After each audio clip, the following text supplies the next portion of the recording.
dates, events, places and occasions, principles, इन सब चीज़ों को याद रखना, यही कहा जाता है ना आप सबसे स्कूल में भी। पर मैम कैसे रखें, और यही आपका क्वेश्चन होता है, बट करना तो पड़ेगा because we have 1 mark questions that are 20 in number, या फिर कह सकते हैं 20 मार्क्स हैं जो आपके हाथों में हैं। If you work on all these things correctly, समझ लो कि ये 20 क्वेश्चंस कैसे, कहाँ, कितने आने हैं, किस टाइप के आने हैं, you will be able to do it. Hello everyone, welcome to Discover Knowledge. मेरा नाम है ईशा.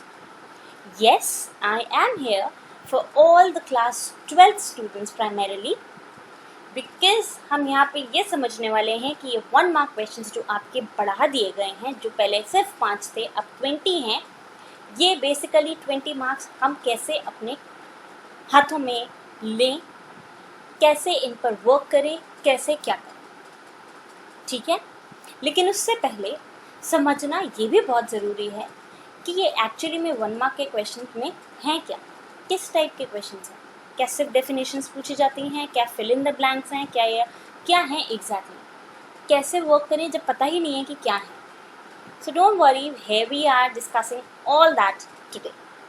और एक और डिस्क्लेमर मैं दे दूँ, वैसे तो ये वीडियो स्पेसिफिकली सिर्फ 12th क्लास के लिए है, लेकिन this video can be watched and seen and learnt by all the 11th class students as well, क्योंकि ये सारे questions, ये इस टाइप के questions जो है वो आपसे भी आपकी 11th क्लास में पूछे जाते हैं, so you can work on that as well.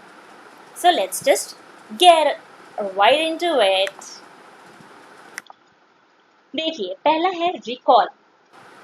आपको जब रीडिंग करते हो, ठीक है, जब आप चैप्टर्स की रीडिंग करते हो, अब ये मत कहना कि रीडिंग नहीं करते, रीडिंग करने का समय ही कहाँ है, वो तो आपको करनी ही पड़ेगी, उसके बिना तो काम नहीं चलेगा। For all the class 12 students specifically you have to read the chapters. और अगर सिर्फ चैप्टर नहीं पढ़ना है तो जो आपकी हेडिंग, आपकी बुक्स में काफ़ी पिक्चर क्वेश्चंस दिए हुए हैं, पिक्चर्स दिए हुए हैं, कुछ साइड में भी आपकी इन्फॉर्मेशन दे रखी होती है, ठीक है, ऐसा कार्टून फॉर्म में भी दी हुई होती है, या कोई एक न्यूज़पेपर टाइप में हेडिंग में दी हुई होती है।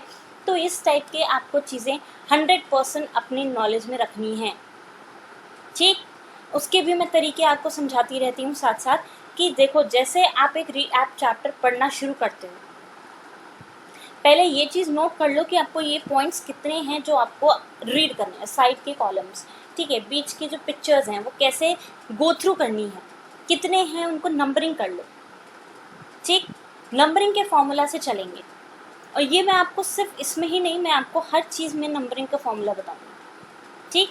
ये कोई मैथ्स का पेपर नहीं है, डोंट वरी, मुझे पता है मैं क्या बता रही हूँ, पर हाँ ये नंबरिंग का फॉर्मूला है, ठीक। जैसे आपने एक चैप्टर बिगिन किया, उसमें आपने देखा सपोजिंगली 5 ऐसे टॉपिक्स हैं जो आपको पढ़ने हैं, या 5 साइड्स की जो हेडिंग्स हैं वो आपको रीड करनी है, वो इन्फॉर्मेशन है, वो फैक्ट्स हैं जो आपको दिए गए हैं आपकी बुक में, राइट। तो आप उनको नंबरिंग कर लो। अब उस नंबरिंग से जिस सपोजिंगली उसमें एक डेट बताई गई है, या किसी एक इंडिविजुअल का नाम बताया गया है, उस नंबर से उस इंसान का रिकलेक्शन कर लो कि 1 नंबर पे is Jayaprakash Narayan, 2nd number पे is Indira Gandhi, 3rd number पे इज़ ब्रिटिश, 4th नंबर पे ये बताया जा रहा है, नेहरू जी के बारे में बताया जा रहा है, या सो एंड सो फलाना डिमकना कांग्रेस के सिस्टम के बारे में बताया जा रहा है। ऐसे रिकलेक्ट कर लो। फिर जब आप उस पूरे चैप्टर को पढ़ोगे, फिनिश कर लो, उसके बाद उस नंबरिंग को रिकॉल कर लो कि इस चैप्टर में इतनी से इतनी नंबरिंग थी, उसमें 1st नंबर पे ये है, 2nd नंबर पे ये आता है, 3rd नंबर पे ये है, और ऐसा सा एक चार्ट बना के अपने स्टडी टेबल के बाहर या स्टडी टेबल पे लगा लो अपने सामने, ताकि उस चीज़ को आप रिकॉल करते रहो। And this is what you have to do in recalling, चाहे वो फैक्ट है, चाहे वो कोई डेट है, चाहे वो कोई ऐसा इवेंट हुआ, कब हुआ, कहाँ हुआ, कैसे हुआ, प्लेस क्या थी, लोग क्या इन्वॉल्व थे, क्या प्रिंसिपल था, ये सब चीज़ें। अब आपको लग रहा होगा कि ये 1 mark में कैसे आ सकता है।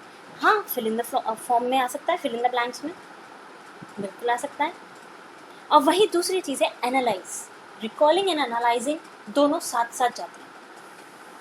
एनालाइज करके किसी चीज़ को ढंग से समझ के पढ़कर ही तो आप उसका कोई फैक्ट दे पाओगे, कोई उसका डेट दे पाओगे। तो उस लाइन को समझना भी उतना ही ज़रूरी है कि एग्जैक्टली ये क्या पूछ रहा है। आप 12th क्लास में हो, कोई छोटी क्लास नहीं हो, बोर्ड क्लास में हो, तो आपके लिए कोई स्ट्रेट फॉरवर्ड सिंपल सी लैंग्वेज नहीं लिखी जाएगी, स्पून फीड टाइप। तो you have to understand what is it asking. ठीक, कंपेयर करना हो सकता है, कॉन्ट्रास्ट करना हो सकता है, एक्सप्लेन करना हो सकता है, इंटरप्रेट करना हो सकता है in your analyse situation. Next आते हैं एप्लीकेशन। अब एप्लीकेशन में ये नहीं है कि आपको मैथ्स का कोई क्वेश्चन करना है, नहीं। रिकॉलिंग करी आपने, रिमेंबर कर लिया, याद कर लिया, एनालाइज कर लिया, अब उसको अप्लाई भी तो करना पड़ेगा ना कहीं कि ये अगर फिल इन द ब्लैंक के फॉर्म में पूछा गया है, सिचुएशन बेस्ड पूछा गया है, मैच द फॉलोइंग के बेसिस पे पूछा गया है, तो मैंने जो यहाँ पे एनालाइज करना सीखा या मैंने जो यहाँ पे रिकॉल करना शुरू करा, ठीक है, या याद किया बेसिकली, और इस याद करा उसको, और फिर वो उसी फॉर्म में जो क्वेश्चन आया उस चीज़ को मैंने एनालाइज किया, और फिर उसके बाद मैं उसका एप्लीकेशन, चाहे वो किसी भी फॉर्म में आए, वो आपसे स्ट्रेट फॉरवर्ड क्वेश्चन नहीं पूछेंगे, राइट। तो वो मैं अप्लाई कर पाऊँ उसको, चाहे वो ये क्वेश्चन एनालाइज करके, ठीक, चाहे वो प्रॉब्लम सॉल्विंग के फॉर्म में क्यों ना आए, मैच द फॉलोइंग फॉर्म में क्यों ना आए, fill in the blanks form में क्यों ना आए, एक सिचुएशन बेस्ड क्वेश्चन क्यों ना आए, मैं उसका आंसर दे पाऊँ। तो इस टाइप के क्वेश्चंस आपके होंगे। नेक्स्ट है इवैल्यूएशन। जस्टिफाई करना हो सकता है, फोकस करना हो सकता है किसी चीज़ पर।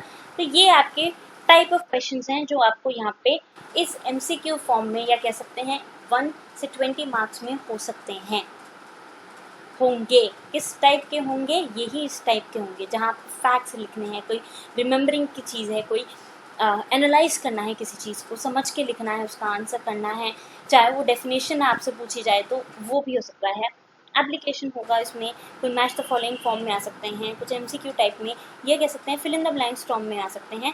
सो एक स्ट्रेट फॉरवर्ड टाइप के क्वेश्चन नहीं पूछे जाएंगे। ठीक, आई होप यहाँ पर आपको क्लास 12 स्पेसिफिकली समझ में आ गया होगा। If again you have, if अगर आपके पास कोई भी प्रॉब्लम है, कोई भी डाउट है, तो आप मुझे कमेंट सेक्शन में लिख सकते हैं। I will definitely solve your problem. ठीक है, for all the class 11 students as well, please go through it again. मैंने यहाँ पे आपको अगेन टाइप ऑफ सिचुएशंस या एग्जैक्टली एक टाइप ऑफ प्रॉब्लम्स या कह सकते हो टाइप ऑफ क्वेश्चंस बताए हैं जो 1 मार्क में होंगे, जिसमें आपको रिकॉलिंग करना हो, कोई फैक्ट लिखना हो, कोई डेट लिखनी हो, एनालाइज करनी हो, सिचुएशन कोई दी हुई हो, किसी कोई एक्सप्लेनेशन मांगा हो, चाहे वो डेफिनेशन फॉर्म में ही सही।